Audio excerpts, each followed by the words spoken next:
Hey everyone, today we're diving deep into one of the fundamental concepts in Java, programming primitive data types. Whether you're just starting your Java journey or need a refresher, this video will give you everything you need to know about Java's 8 primitive types.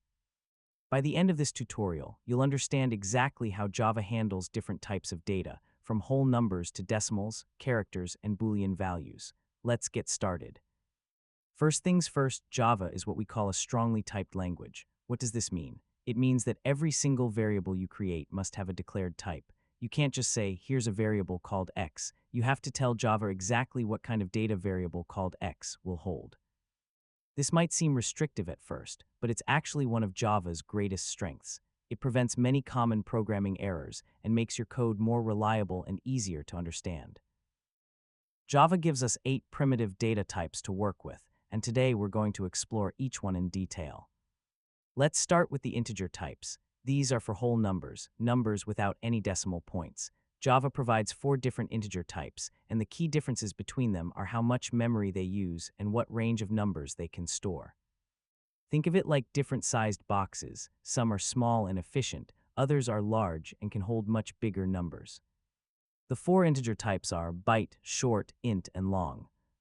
Each serves a specific purpose, and choosing the right one can make your programs more efficient. Let's start with int. This is your go-to integer type and the one you'll use most often.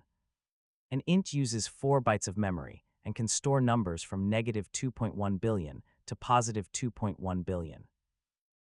To be exact, that's to 2,147,480,3,647. The int type is perfect for most everyday programming tasks, counting items, storing ages, handling user IDs, and so on. If you're unsure which integer type to use, int is usually your best bet. Now let's look at the other integer types. The short type uses only 2 bytes and ranges from -32,768 to 32,767. The byte type is even smaller, just 1 byte, ranging from -128 to 127.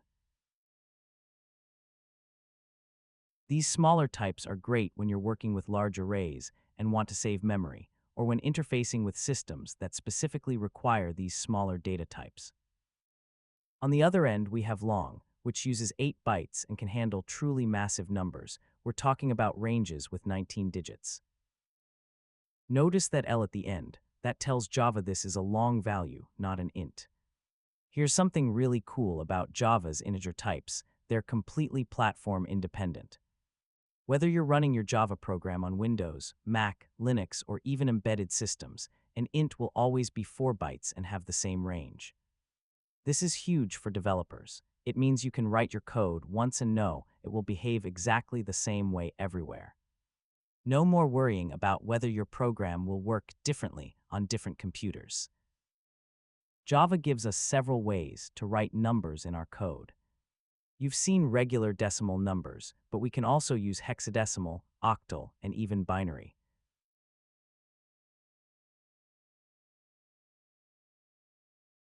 Starting with Java 7, you can even use underscores to make large numbers more readable.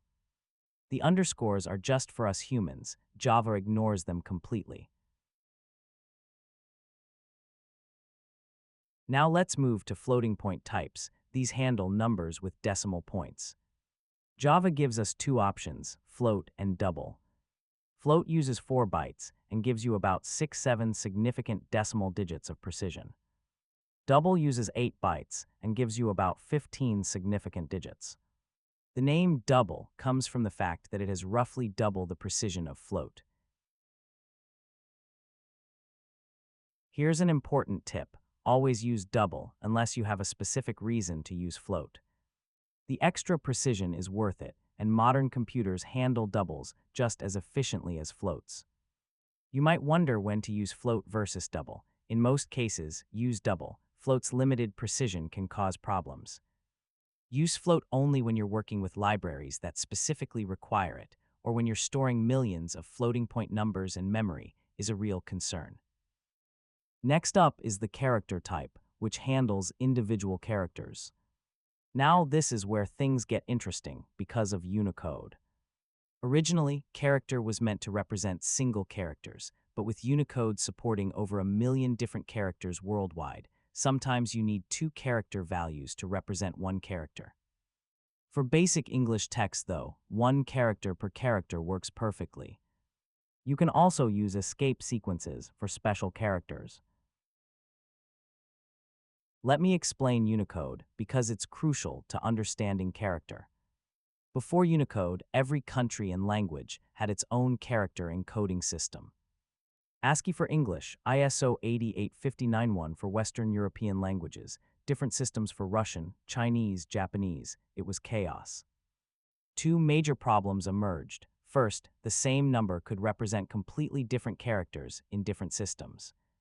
Second, languages with thousands of characters needed variable length encoding. Some characters took 1 byte, others needed 2 or more. Unicode solved this by creating one universal character set. When it started in the 1980s, they thought 16 bits would be enough for every character in every language.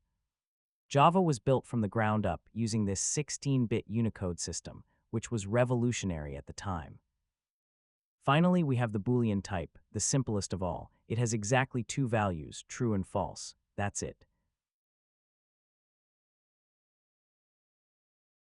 Here's something important. In Java, you cannot convert between integers and Booleans.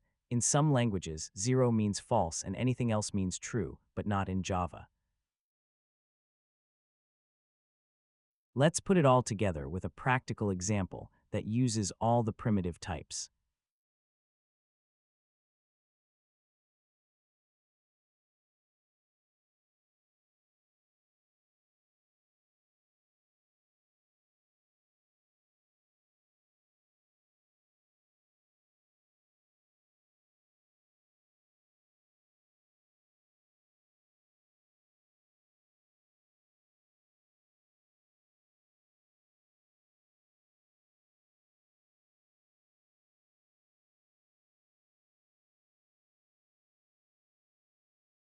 Before we wrap up, let me share some best practices for working with primitive types. Use int for most integer operations. It's the most efficient and practical choice. Use double for decimal numbers unless you specifically need float. Use long for very large numbers, and don't forget the L suffix. Use Boolean for true-false values. Never try to use integers as Booleans. Use underscores in large numbers. Choose the right size for your data. Don't use long when int will do, but don't use byte when you might exceed its range. And that's a complete guide to Java's primitive data types. You now understand all 8 types, when to use each one, and how Java's type system keeps your programs safe and portable. These primitives are the building blocks of every Java program you'll ever write, so make sure you're comfortable with them. Practice declaring variables of different types, try out the different number formats, and experiment with Unicode characters. If this video helped you understand Java primitives better, give it a thumbs up and subscribe for more Java tutorials. Drop a comment below if you have any questions. I read every single one and love helping fellow developers. Thanks for watching and happy coding.